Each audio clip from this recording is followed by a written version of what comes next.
Assalamualaikum warahmatullahi wabarakatuh. Kembali lagi di channel Radio Horor. Untuk kisah kali ini masih melanjutkan dari kisah yang sebelumnya, yaitu sebuah kisah yang diambil dari Twitter dari tulisannya akun yang bernama @cikumunya. Dan untuk kisahnya yaitu sebuah kisah yang berjudul Suwangi. Sebelum kita masuk ke ceritanya, tekan dulu tombol like video ini dan jangan lupa tekan juga tombol subscribe channel ini. Dan nyalakan juga lonceng notifikasinya agar tidak ketinggalan cerita-cerita baru dari channel ini. Dan bagi teman-teman yang ingin membaca langsung ceritanya, nanti silahkan saja kunjungi linknya yang nanti akan saya sertakan di kolom deskripsi. Dan seperti apa untuk kelanjutan kisah ini, langsung saja kita simak berikut ini.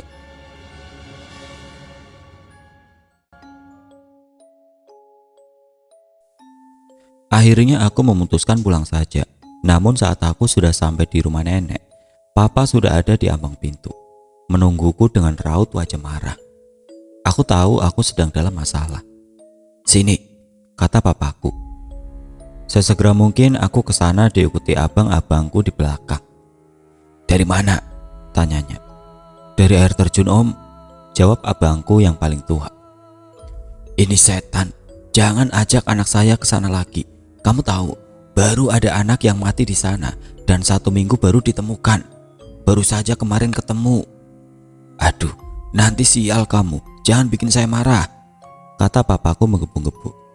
Bukannya takut, semua mata dari abang-abangku tertuju padaku. Aku pun sama, seakan tidak percaya jika yang aku lihat barusan adalah anak yang meninggal. Dan yang lebih mengerikan lagi, jika anak tadi baru ditemukan kemarin, berarti yang kita pakai mandi tadi air mayat. Masuk," instruksi bapakku. Aku pun menurut walau masih banyak pertanyaan di kepalaku. Terlebih bagaimana bisa anak yang aku lihat tadi mati dan tidak tertolong. Namun aku tahu, semua pertanyaan tidak mesti diutarakan, terlebih saat rumah nenekku ramai. Karena akan diadakan pemotongan babi. Setelah berganti baju, aku mendekat. Setelah Rato mengambil hati dari babi tersebut, dilihatnya hati babi itu tidak bagus. Sesekali Rato menghembuskan nafas berat sebelum akhirnya bertanya, "Ada cucunya yang belum datang?" tanyanya. "Ada, Zidan belum datang," kata papaku. Memang adik-adik laki-lakiku belum datang. Aku pun tidak paham kenapa dia selalu enggan jika diajak ke Sumba. "Ada yang nenekmu tunggu. Di mana dia?" tanya Rato. "Di Jawa," kata papaku lesu. "Waktu bapakmu meninggal, dia nunggu selakan, tapi tidak datang walau sudah kamu jemput. Sekarang mamamu meninggal, dia tunggu Zidan. Rasanya juga dia tidak akan datang," kata Rato pelan. "Ina, jangan marah, itu sejarahnya," imbu Rato. Ina sendiri panggilan halus untuk anak perempuan. Mendengarnya aku tidak menyangka. Memang begitu adanya. Waktu kecil saat kakek sekarat, papa menjemputku untuk datang di detik-detik terakhir. Namun saat itu aku masih kecil dan nenekku dari Jawa tidak membolehkan. Saat ini pun sama. Zidan adik laki-lakiku tidak ada. Dan seperti yang Rato katakan, sepertinya memang dia tidak akan datang. Hampir sebulan semua ritual sama. Pemotongan babi hampir setiap hari dilakukan. Rumah selalu ramai tamu, sampai ada titik terang. Rato mengatakan jika nenek ada harapan hidup, mungkin untuk 1 tahun ke depan. Mendengarnya aku cukup lega. Aku pun sudah merencanakan pulang. Dengan melihat-lihat harga tiket, aku memutuskan pulang hari Minggu. Setelah memutuskan hari aku pulang, aku pun beranjak tidur. "Sel, bangun," kata omku membangunkan. Aku ingat betul aku menggunakan baju tidur corak garis-garis pada waktu itu. "Kenapa, Om?" tanyaku. "Nenek meninggal." "Loh, tiket udah dipesan. Habis ini aku harus pulang." "Batalin, Sel," kata omku menahan tangis. "Sel, bangun," panggil tanteku. Nafasku memburu, masih ada sisa air mata di mataku. Mimpi sial, hanya mimpi. Hiburku pada diri sendiri. "Gimana, Sel? Udah lihat tiket? Jadi pulang kapan?" tanya tanteku. "Pending aja deh, Tan," jawabku lesu.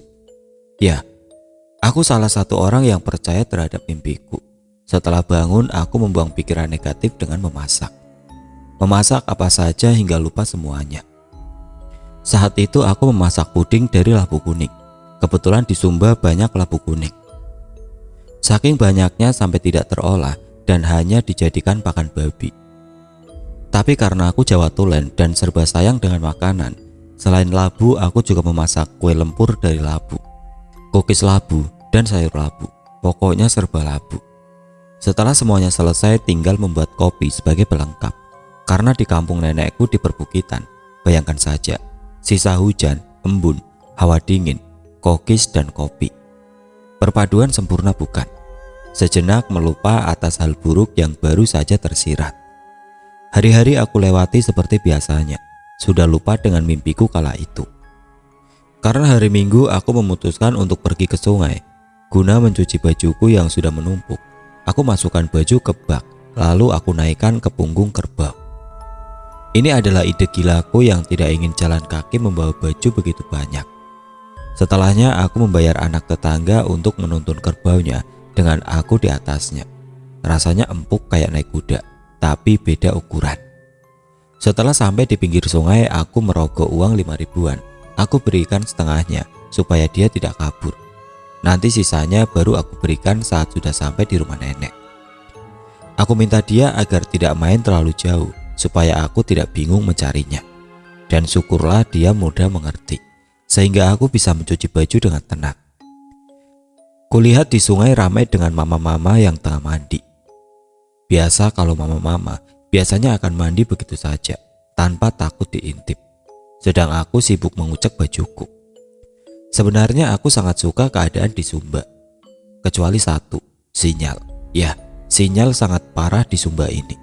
Namun di sungai sedikit lancar, mungkin karena dekat dengan sawah dan tidak terlalu banyak pohon, jadi mudah sinyal untuk masuk. Setelah selesai mencuci, aku sibuk berkabar dengan teman-temanku di Jawa. Rasanya rindu karena total sebulan lebih aku di Sumba. Namun baru saja aku berkabar via telepon, sepupuku datang dengan nafas ngos-ngosan. "Kak Sel, Kak, nenek sekarat," katanya terengah-engah. Sedang aku yang mendengar itu pun takut hingga tidak sadar aku tinggal semua bajuku yang sudah selesai aku cuci. Setelahnya berlari menuju rumah. Dan benar saja, saat aku sampai rumah keadaan kamar nenek sudah penuh sesak. Sesak sampai aku harus berdesak-desakan untuk masuk. Di sana, nenek bersandar pada papaku. Nafasnya terengah-engah, matanya kabur. Sungguh aku sangat khawatir padanya. Satu persatu cucunya memeluknya, sembari membisikkan jika kami semua ikhlas, jangan ditahan lagi. Sampai pada giliranku, aku mencium tangannya, lalu merengkuhnya. "Sel, bilang sama nenek kau kuliah, Sel," kata Bea, kakak perempuan papaku. "Bea," jawabku lesu. "Bilang, Sel, nenek mau kau kuliah." Bukan tidak mau kuliah, sungguh siapa orang yang tidak mau kuliah. Namun aku tahu benar tentang tabiat papaku. Setelah beliau menikah lagi, aku tidak pernah menuntut banyak. Pernah bersikeras, tapi nyatanya sangat melelahkan. "Bea," jawabku lagi, bingung mesti menjawab apa. "Turuti mau nenekmu, Sel." "Bea, aku pernah gagal. Aku sudah berusaha sebisaku, tapi nyatanya saat usaha tidak selaras dengan apa yang aku dapat itu sulit. Tolong jangan memaksakan apa yang sudah bisa aku tebak akhirnya." "Sel, kuliah nak," kata papaku. "Nenek dengar, aku gak janji sendirian. Aku turuti mau nenek, tapi gak bisa menjanjikan hasil akhirnya. Kebencian kemarin, rasa kesal kemarin, biar pergi bersama nenek. Kita semua ikhlas," kataku sembari merengkuhnya untuk yang terakhir. Selang beberapa saat, nenek menarik nafas dalam. Setelahnya menghembuskan nafas terakhirnya. Aku menangis bebarengan dengan yang lain. Lalu aku tersadar. Hari ini, hari Minggu, harusnya aku pulang. Baju yang aku pakai, astaga, baju tidur garis-garis. Sama persis dengan apa yang ada di mimpiku. Astaga, andai saja aku bersikeras pulang pada hari Minggu, pasti aku tidak akan ada di detik terakhir nenekku. Aku cium lagi tangan nenekku yang sudah dingin. Setidaknya aku ada di detik terakhirnya. "Sel, mau ikut mandiin nenek?" tanya tanteku. "Tentu," jawabku singkat. Saat kakakku sibuk memanggil perawat untuk membawa formalin. Karena jika di Sumba biasanya orang yang sudah meninggal akan diolesi formalin untuk diawetkan. Bukan tanpa alasan, hal itu dilakukan untuk menunggu saudara jauh yang hendak melihat nenek untuk terakhir kalinya. Juga untuk menunggu kubur siap. Notabene kubur terletak di depan rumah, yang membuat lama karena kuburan terbuat dari patahan batu atau dari semen. Itu sebabnya proses menjadi sangat lama. Tidak lama setelah kami selesai memandikan nenek, perawat sudah siap dengan formalin. Formalin itu diinfuskan ke tubuh nenek, juga dioleskan ke tubuhnya. Sebelum akhirnya dipindahkan di peti kubur. Dari nenek meninggal, keadaan menjadi 2 kali lipat lebih ramai. Kami menjadi berkali-kali lebih sibuk. Ini adalah pemakaman ketiga di Sumba yang aku datangi. Cuman aku baru pertama kali menjadi tuan rumah, dan aku gak tahu bakal serepot ini. Berkali-kali aku mengantar nampan yang berisi gelas penuh kopi ke setiap orang yang datang. Setelahnya kembali ke belakang untuk mencuci gelas-gelas kotor. Aku baru bisa beristirahat pukul 10 malam, digantikan dengan saudara-saudara yang baru saja datang. Sedang aku menepi ke perapian, mencari sedikit kehangatan di tengah malam yang kian dingin. Di pekatnya malam, aku melihatnya lagi. Sosok itu yang tengah menatapku tanpa ekspresi. Sedari aku datang, dia selalu muncul tanpa aku tahu maksudnya. Saat aku menatap lekat, Rato menghampiriku, membuang ludah berwarna merah pekat, hasil dari kunyahan pinang dan kapur sirih. Setelahnya menanyakan hal yang tidak aku duga. "Ina, kau lihat itu?" tanya Rato padaku. "Maksudnya?" tanyaku untuk memastikan. "Sosok perempuan di dalam gelap," katanya. "Iya, aku lihat," kataku yang masih menatap sosok tersebut. "Dia leluhurmu, menjemputmu, menyuruhmu pulang. Dimanapun kau tinggal, Dara tidak bisa berbohong. Kau tetap bagian dari kami." "Aku tahu," jawabku pelan. Setelah menepuk pundakku, Rato pergi.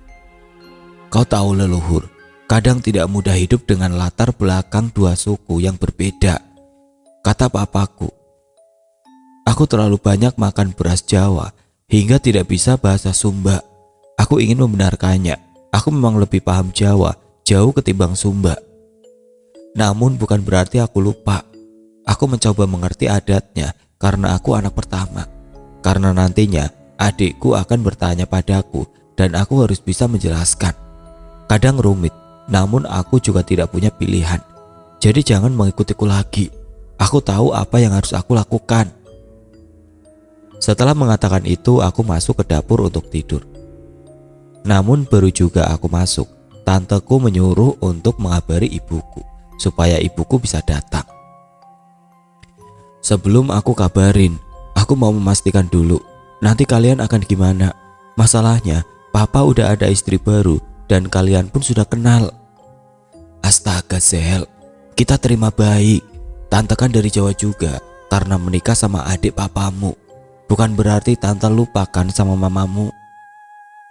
Aku cuma memastikan, sebagai anak aku punya ketakutan dengan apa yang akan dirasakan ibu saat sampai sini. Perasaan tidak terima atau diasingkan, itu yang aku takutkan. "Tidak Zel, tidak," kata tanteku. "Nanti ku kabarin," kataku sebelum masuk untuk tidur. Aku tidur, namun sialnya otakku terus memikirkan hal yang bahkan belum terjadi. Karena tidak bisa tidur, aku pun ke ruang depan, menarik kursi untuk tidur di dekat peti nenekku. Kalau saja nenek masih hidup, pasti lebih mudah untukku. Malam berganti pagi, aku menelpon ibuku untuk datang secepat mungkin. Aku sengaja selama di sini tidak menghubunginya, alasannya karena aku lemah hati dan mudah kangen. "Kenapa nggak ngabarin sih? Kamu ini loh selalu gitu kalau pergi jauh." "Kalau aku ngabarin ntar aku kangen." "Kan kepikiran Sel, ibu itu." "Aku udah gede. SMP aja aku udah ke Sumba sendirian, padahal ke Malang aja nggak pernah." "Soalnya Kamu kalau punya mau harus, mana bisa orang lain bilang enggak. Kata ibuku. Datang ya? Tanyaku sekali lagi. Iya. Setelah mengabari, aku masuk ke kamar untuk memakai kain songket. Setelah ini akan ada banyak tamu yang datang dan hewan ternak mulai masuk. Zel, panggil papaku dari balik kamar. Iya pak, jawabku. Setelah keluar, aku mengambil sekotak sirip pinang. Guna dibagikan ke tamu papaku yang membawa kerbau ataupun kain. Di Sumba jika pangkat nenek yang meninggal pasti akan sangat banyak hewan yang masuk. Terlebih nenekku sendiri memiliki 9 anak. Jika satu anak punya 4 atau 7 undangan, tinggal dikalikan 9. Jangan kecil hati Sel, walau cuma satu kerbau, papa masih punya undangan. Itu udah bagus, kapan hewan masuk? Tanyaku. Tunggu ibumu datang. Orang cari hewan juga pasti butuh waktu, kata papaku. Aku mengangguk, setelahnya ke depan untuk menyaksikan hewan yang masuk. Kulihat setiap kerbau yang masuk diukur tanduknya. Begini aturannya. Jika keluarga sudah meninggal dan keluargaku memberi kerbau yang panjang tanduknya 1 lengan, berarti jika keluargaku meninggal, ukuran tanduk kerbau yang kami terima harus sama, tidak boleh kurang. Bagus jika lebih, saat hewan masuk tanduknya diukur. Setelah pas, tuan rumah akan menyelempangkan kain sebagai rasa terima kasih karena telah menunjukkan rasa bela sungkawa. Kadang jika tanduk hewan kurang panjang, akan ditambah dengan 1 ekor babi supaya pas. Mungkin bagi orang lain akan sangat aneh, karena rasa iba diukur dengan hewan. Namun inilah adat. Semakin besar rasa duka yang kita rasakan, pasti akan lebih besar hewan yang kita berikan. Dan akan sangat malu jika ibu meninggal dan anak tidak memiliki undangan. Kamu lihat Sel, begitu caranya. Iya aku tahu. Siang berganti malam saat aku asik menghangatkan kaki, papaku duduk di sebelahku. Menatapku tajam. Ya, selalu begitu jika ada keinginan yang tidak boleh aku bantah. Kuliah Sel, kata papaku. Siapa yang nyuruh aku keluar kampus waktu itu? 3 bulan aku kayak orang gila, merenungi kegagalanku, kegagalan yang papa ciptakan. Kenapa papa nyuruh aku kuliah? Karena semua anak saudara papa kuliah. Sel, bentak papaku. Aku menatapnya kosong, terlalu lelah untuk sekedar bereaksi. Kalau nggak mau dengar, papa usir kamu dari sini, katanya berteriak sembari menarik tanganku. Saat itu aku terkejut, terlebih saat semua mata tertuju padaku. Jangan sentuh aku, kataku kesal. Kesal hingga rasanya ingin berteriak, kesal hingga ingin menangis keras. Untuk pergi dari sini tanpa diusir pun aku bisa, mudah. Tapi aku datang ke sini buat siapa? Buat nenek, bukan buat papa. Jadi jangan teriak ke aku. Aku mengatakannya dengan intonasi pelan, namun tajam. Hal yang dibenci papaku ketika aku mengatakan semua hal di raut wajahku yang membeku. Semua sibuk menyalahkan papaku tentang sikap arogannya dan kata-kata tajam yang keluar dari mulutnya. Sedang aku masuk ke kamar. Sel, kata abangku pelan. Jangan masuk, kataku tajam. Namun seakan tidak mendengarkan, dia masuk begitu saja, lalu duduk di sebelahku. Jangan keras sama diri sendiri. Kalau mau nangis, ya nangis saja, katanya. Kalau aku nangis, emang bakal gimana? Aku gak suka dikasihani, atau orang ngelihat aku menyedihkan, kataku. Kamu benci papamu? Tanyanya. Sangat, tapi besok mungkin aku sudah lupa. Berat menjadi seorang pembenci, apalagi untuk membenci seorang ayah. Mendengarnya dia mencoba mengelus kepalaku, namun aku tepis. Jangan sentuh aku pas aku lagi marah. Jangan elus kepalaku karena aku bukan peliharaan. Jauhin tanganmu dariku, kataku tajam.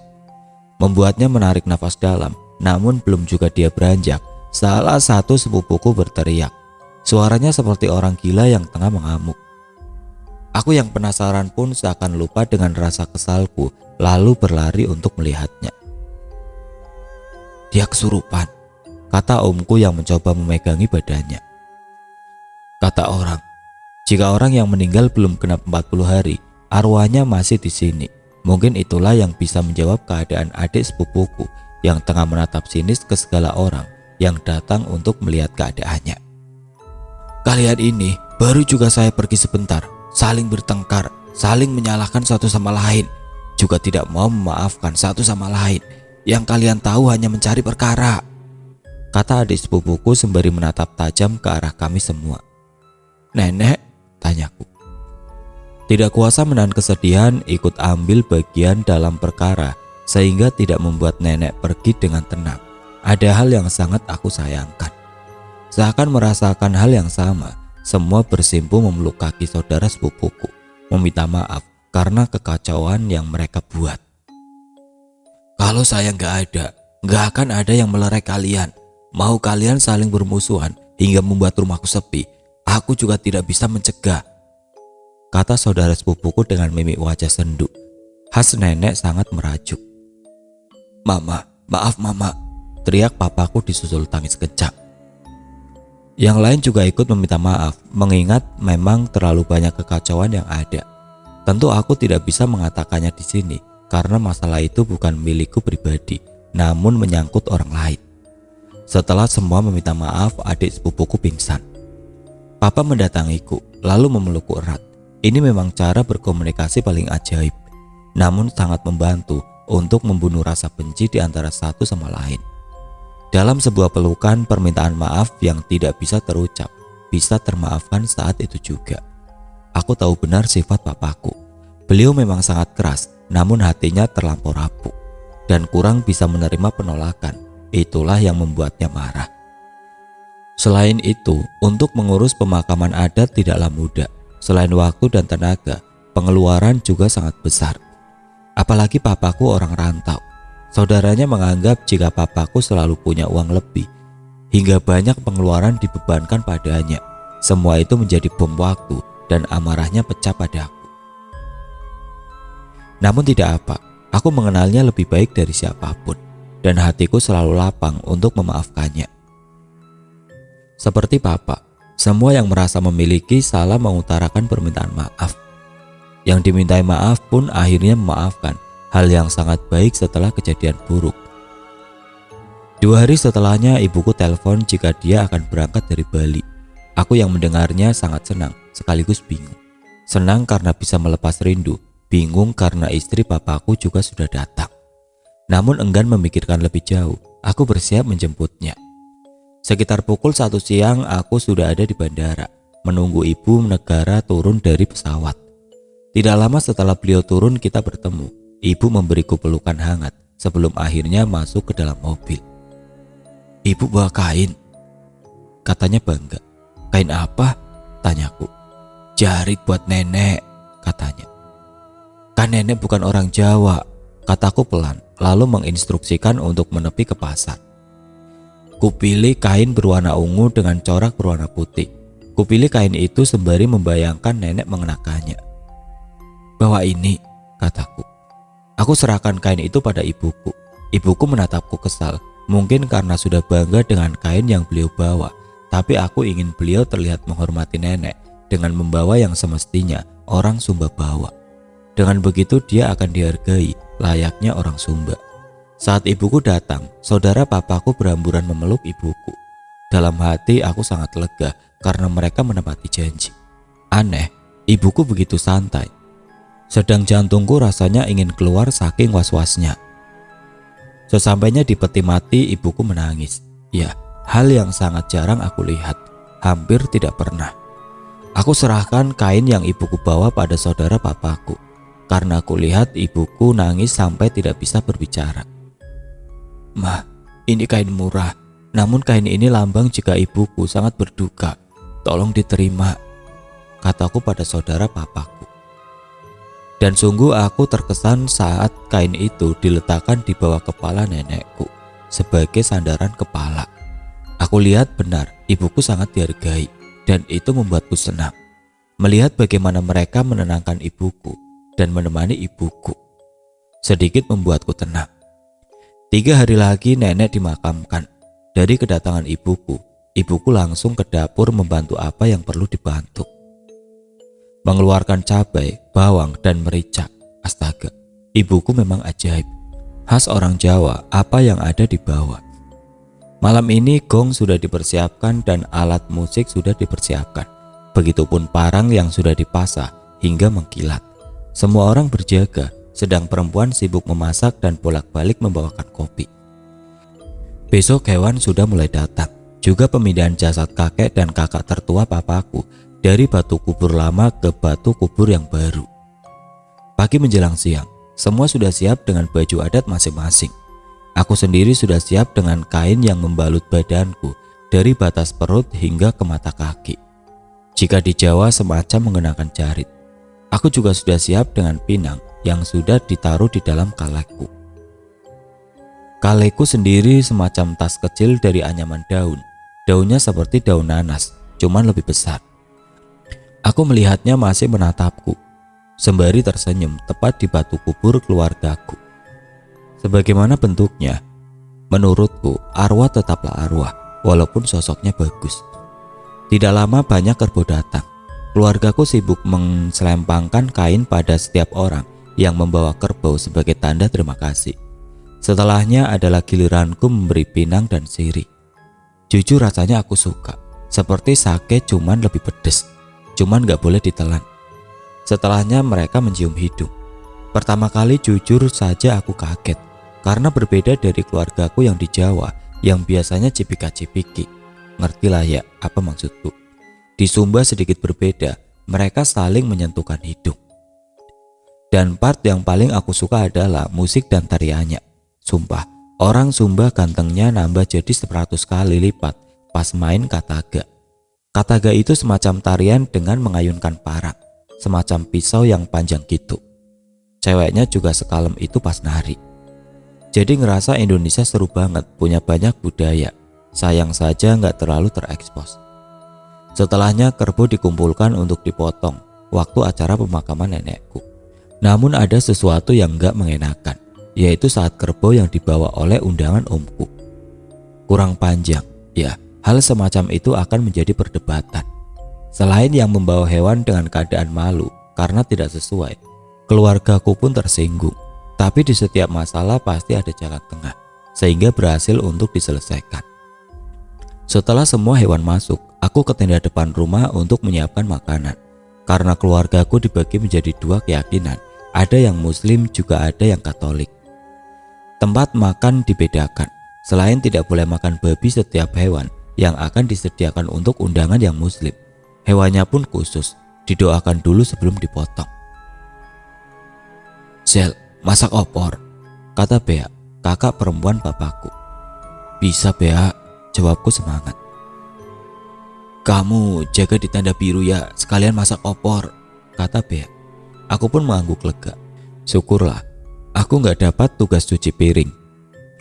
Setelah makanan siap, orang-orang pun dipanggil. Karena mayoritas di Sumba Kristen, aku pun sedikit nyantai.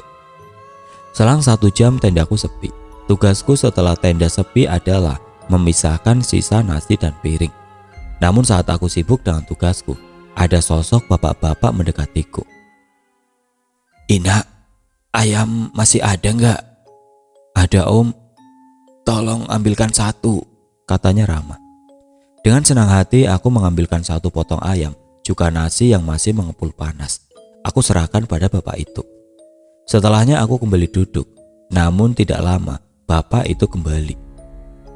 "Ina, bisa ambilkan saya nasi dan lauk?" tanyanya.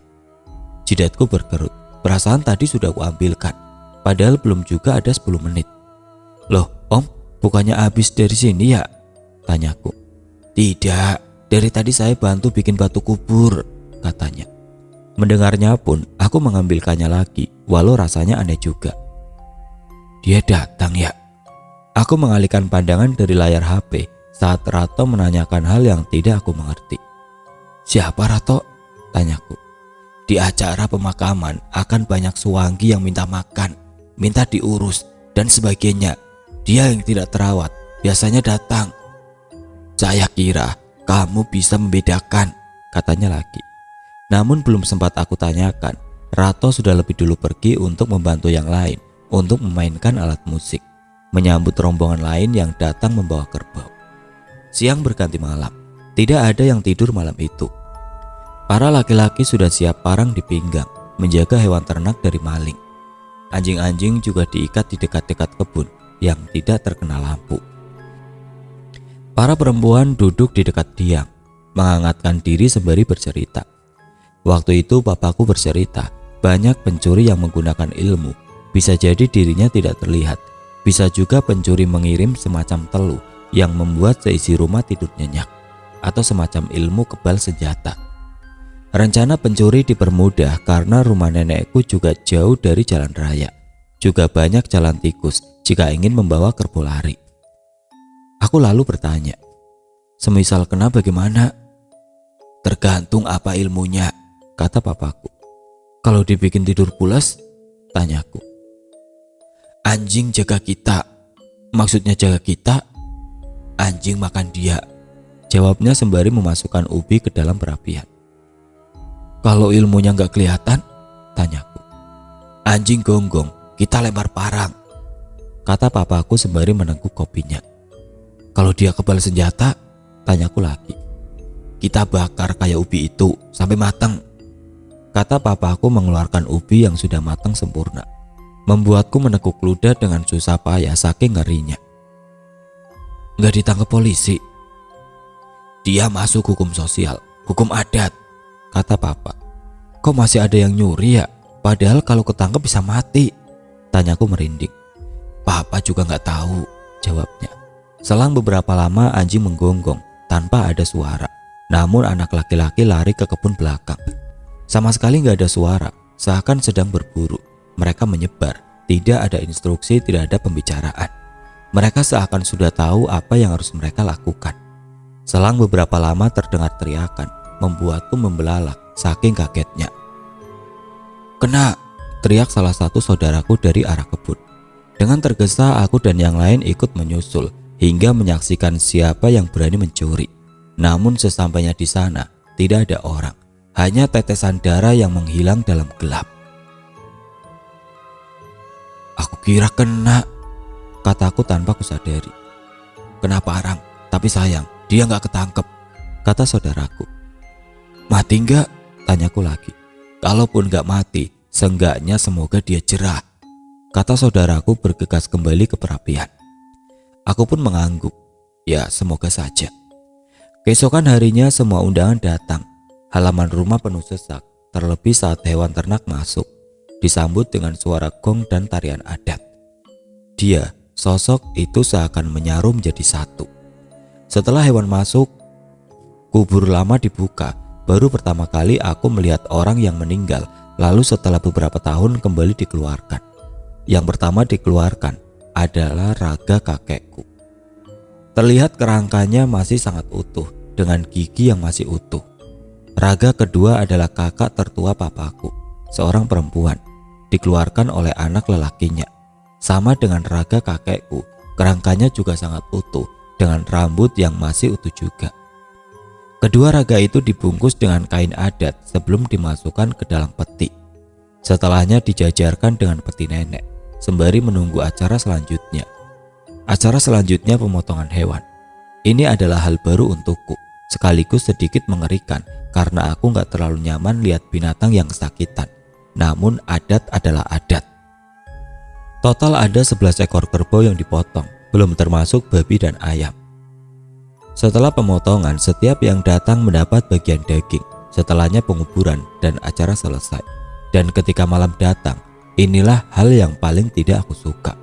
Bau anyir darah mengundang sosok-sosok lain. Terlebih pemotongan sendiri dilakukan di depan rumah, membuat pemandangan di depan rumah begitu mengerikan. Mereka tidak hanya datang, namun juga menjilat darah, seakan tidak mau membiarkan anjing menghabiskan darah itu. Sosoknya sangat mengerikan. Lidahnya menjuntai panjang dengan warna senada dengan darah itu sendiri. Wajahnya putih tembok dan matanya hitam besar, namun badannya kerdil dengan rambut berantakan semata kaki. Aku pikir jika orang dapat melihatnya, pasti akan setakut aku. Ditambah saat mata kami bertemu pun, kami hanya beradu tatap, lalu dia melanjutkan aktivitasnya lagi. Seminggu setelahnya, akhirnya besok aku pulang. Sebelum pulang, aku menginap di rumah omku dengan ibuku. Awalnya biasa saja, aku tidur lelap, namun ada mimpi yang aneh. Di situ aku melihat nenekku sudah duduk di ruang tamu rumahku di Jawa, sembari memangku adikku. Ditemani orang yang sedari tadi membelakangiku. Aku sapa nenekku seakan senang dia berkunjung. Di mimpi itu, nenekku menggandeng tanganku lalu berkata, "Ayo ikut," katanya. "Kemana?" tanyaku.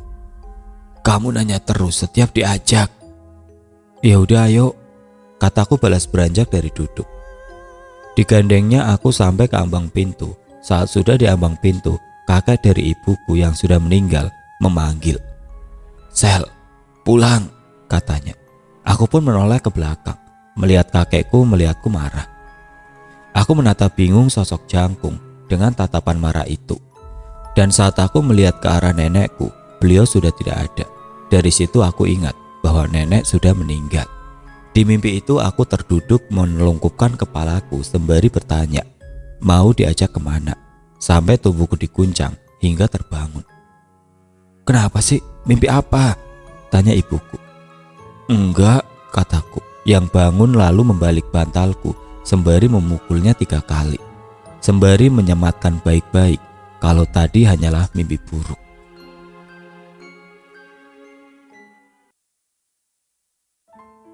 Oke teman-teman, sekian untuk cerita kali ini. Semoga apa yang sudah saya sampaikan dalam kisah ini dapat dijadikan pelajaran untuk kita semua. Dan bagi teman-teman yang baru bergabung, jangan lupa untuk like, komen, share, serta subscribe channel ini. Dan nantikan kisah-kisah horor berikutnya tetap di channel Radio Horor. Wassalamualaikum warahmatullahi wabarakatuh.